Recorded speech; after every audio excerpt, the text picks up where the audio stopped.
మన మీల్స్ అన్నిటిలో కల్లా బిగ్ మీల్ అంటే లంచే. పీజీలో హెల్తీ డైట్ మెయింటైన్ చేద్దాం అనుకునే వాళ్ళు ఆ లంచ్ని ఎలా ప్లాన్ చేసుకోవాలి? ఒక బ్యాలెన్స్డ్ మీల్ అంటే ఆల్ మ్యాక్రోస్ కవర్ అవ్వాలి. ఫస్ట్ కార్బ్స్ కోసం మనకి పీజీలో గ్యారంటీ రైస్ ఉంటుంది. మీ డైట్ ప్లాన్కి మ్యాచ్ అయ్యేలాగా రైస్ క్వాంటిటీ పెట్టుకోండి. నెక్స్ట్ ప్రోటీన్ కోసం మీరు ఈ కెటిల్లో చికెన్ కుక్ చేసుకోవచ్చు, ఎగ్స్ బాయిల్ చేసుకోవచ్చు, వెజ్ వాళ్ళు అయితే either paneer or soya cook చేసుకోవచ్చు. నెక్స్ట్ ఫైబర్, ఇది ఇంపార్టెంట్. దీనికోసం మీరు క్యారెట్, క్యూకంబర్, గ్రీన్ బీన్స్ ఏదైనా యాడ్ చేసుకోవచ్చు. గ్రీన్ బీన్స్ అయితే స్టీమ్ చేసుకోవాలి. క్యారెట్ ఆర్ క్యూకంబర్ అయితే డైరెక్ట్గా తినేయచ్చు.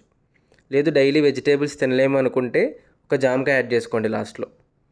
ఇప్పుడు మనం పెట్టుకున్న రైస్లోకి పీజీలో ఏదైనా పప్పు పెడితే అది పాలకూర పప్పు, దోసకాయ పప్పు ఏదైనా, వేరే ఏ కర్రీ అయినా ఆర్ సాంబార్ అయినా ఉంటే స్కిప్ చేసేయండి.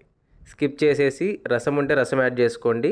ఇంకా అది కూడా లేకపోతే పెరుగుతో తినేయండి. ఇలా మీ లంచ్ని ఆల్ మ్యాక్రోస్ కవర్ అయ్యేలాగా బ్యాలెన్స్డ్గా ప్లాన్ చేసుకోవచ్చు.